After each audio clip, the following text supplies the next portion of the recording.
Good morning student. आज हम lesson 5 chapter number 5 पृष्ठ या सतह रसायन के बारे में बात करेंगे। ठीक है, पृष्ठ और सतह रसायन की जो परिभाषा है उससे पहले हम कुछ एग्जांपल देते हैं जिसके थ्रू हम इसकी परिभाषा को आसानी से समझ सकते हैं। हम हमारे दैनिक जीवन में देखते हैं कि किसी ठोस पदार्थ के ऊपर किसी गैस को जब हम प्रवाहित करते हैं तो हम देखते हैं कि ठोस की सतह पर उसके कलर में कुछ चेंजेस आ जाता है या उस पर कुछ ड्राइनेस आ जाता है। ठीक है, जैसे हम चौक की ही बात करें, चौक, अब इस चौक को जब हम किसी ड्राई अवस्था में रख देते हैं, शुष्क अवस्था में रख देते हैं, तो हम देखते हैं कि इसकी सतह पर कुछ परिवर्तन आ जाता है। ठीक है, यानी कि इस तरह से देखा जाए तो यह एक सतह या फिर पृष्ठ पर होने वाली घटना। ठीक है, इस प्रकार हम देखें तो हम पृष्ठ रसायन को किस प्रकार से परिभाषित कर सकते हैं। तो किसी दो पृष्ठों या प्रावस्थाओं के मध्य, ठीक है, एक दूसरे पर जो होने वाली अभिक्रिया, जो एक दूसरे के केमिकल रासायनिक परिवर्तनों के लिए उत्तरदायित्व होने वाली जो घटना होती है वह आपकी क्या कहलाती है? पृष्ठ रसायन कहलाता है। ठीक है, यह पृष्ठ पे होने वाली घटना आपकी पृष्ठ रसायन कहलाती है। ठीक है, पृष्ठ रसायन को पढ़ने के लिए कुछ परिभाषित शब्द हैं, उनको परिभाषित करना बहुत आवश्यक होता है। ठीक है, जैसे कि सबसे पहले हम बात करते हैं तो अधिशोषण की बात करेंगे। सबसे पहले क्या बात आएगी आपकी? अधिशोषण।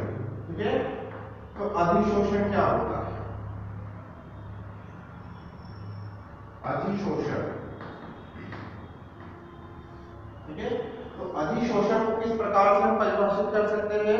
तो किसी ठोस या द्रव की सतह पर किसी पदार्थ के अणुओं की आकर्षित होकर उससे जुड़ने या उसको आकर्षित करके बनाए रखने की जो आपकी प्रक्रिया होती है। ठीक है, यानी मैं क्या कहना चाह रहा हूँ, किसी ठोस पर किसी गैस या द्रव के अणुओं को आकर्षित करने की जो क्षमता होती है और आकर्षित करके बनाए रखने की जो क्षमता होती है, हम उसको क्या कहते हैं?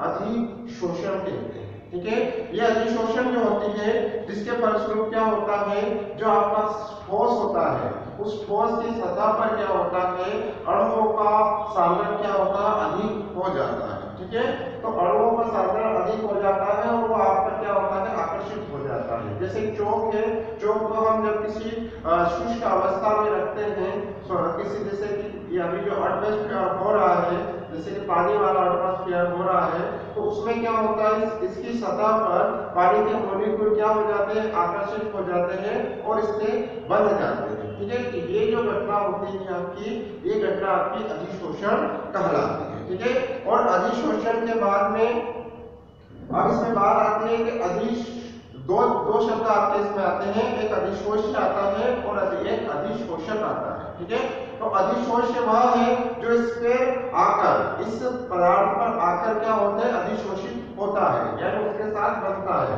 और अधिशोषक वह है जो इसको आपका क्या करता है? अधिशोष्य को आकर्षित करके अपने अंदर समाहित करता है। ठीक है, तो ये जो दोनों शब्द हुए, इस प्रकार से हम कह सकते हैं कि अधिशोषण में अधिशोषक और अधिशोष्य दोनों एक दूसरे से आकर्षित हो जाते हैं। ठीक है, अब हम बात करते हैं कि अधिशोषण, है ना, अधिशोषण के कुछ उदाहरण देखते हैं हम। तो अधिशोषण के जो कुछ उदाहरण है हमारे पास, हमारे दैनिक जीवन में जब हम उदाहरण देखते हैं इसके, तो जब किसी, पहली बात तो देखिए, किसी चौक पर अगर स्याही डाल देते हैं तो चौक क्या करता है? चौक की सतह पर, ठीक है, चौक की सतह पर क्या हो जाता है? उस स्याही के जो कण हैं, अणु हैं, वो इसके ऊपर क्या हो जाते हैं? एक दूसरे से कुछ बंध द्वारा आपस में जुड़ जाते हैं। ठीक है, परंतु जब हम चौक को तोड़कर देखते हैं, ठीक है, तो तोड़कर देखने के उपरांत उसके अंदर जो आपके देखते हैं, उस चौक के अंदर उसकी जो संरचना है वैसी की वैसी ही बनी रहती है। केवल पृष्ठ के ऊपर क्या होता है? स्याही के कुछ भाग जो है इसके अंदर समाहित हो जाता है। तो इस प्रकार हम कह सकते हैं कि एक सतही घटना होती है। ठीक है, इसके बाद हम देखें दूसरा कि हम जब किसी सिलिका जेल पर जब हम किसी अणुओं को डाला जाता है सिलिका जेल के ऊपर, ठीक है, तो सिलिका जेल क्या करती है? उसके बाहरी एटमॉस्फेयर पर, ठीक है। भारी एटमॉस्फेयर में जो भी गैसेस होती है, जो द्रव होता है, उसको सोख लेती है और वो केवल सतह पर ही समाहित होता है। उसके अंदर क्या है, उसके अंदर उसके जो अणु है उसके अंदर उसके भाग में कोई किसी प्रकार का चेंजेस नहीं आता है, ठीक है। इस प्रकार हम देखते हैं कि यह जो अधिशोषण की जो घटना है, ये एक सतही घटना है, न कि बल्कि अंदर की तरफ यह होने वाली घटना नहीं होती, ठीक है। इसके बाद हम देखें तो अधिशोषण के जो प्रकार होते हैं, यह दो प्रकार के होते हैं, ठीक है। अधिशोषण हमारे पास दो प्रकार के होते हैं। एक भौतिक अधिशोषण होता है,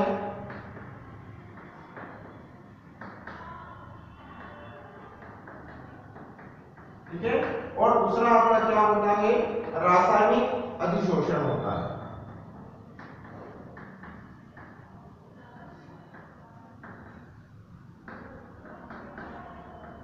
ठीक है।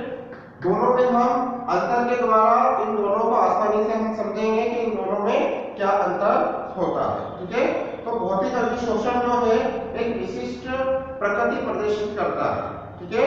इसमें क्या होता है, विशिष्ट प्रकार की इसमें प्रकृति होती है। जैसे हम बात करें तो यहाँ क्या होता है, किसी भी जो एक अधिशोषक होता है और एक अधिशोष होता है, ये दुर्बल वान डेर वाल्स बल के द्वारा आपस में जुड़े होते हैं। पहली बात तो ये होती है, दोनों आपस में क्या करते हैं, दुर्बल वान डेर वाल्स बल के द्वारा जुड़े होते हैं।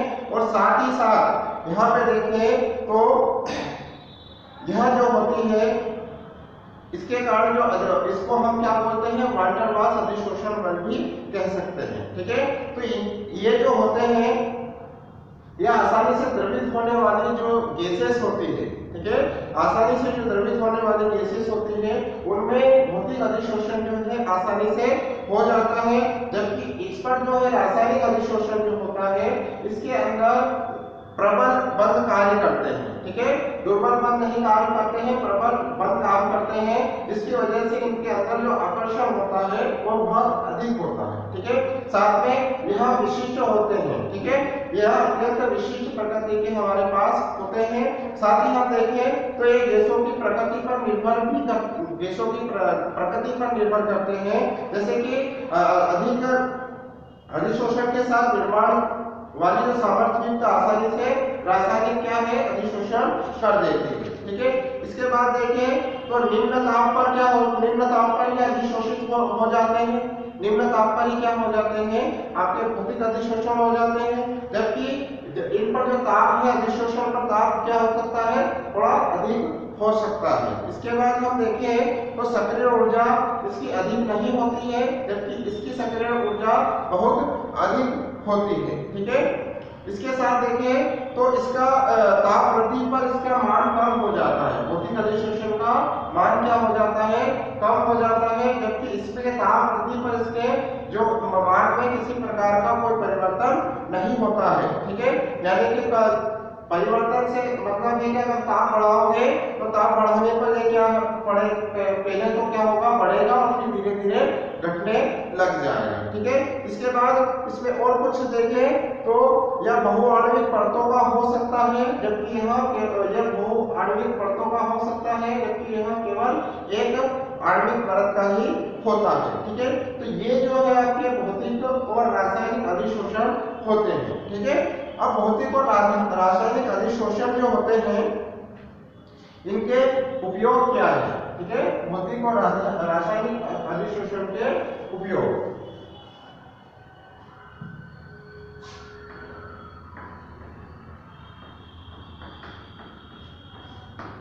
तो इनके उपयोग की बात करें तो सबसे पहला क्या होता है, उच्च निर्वात हेतु इनका उपयोग किया जाता है। सपोज दैट है ना, सबसे पहला क्या है इसका उपयोग, तो उच्च निर्वात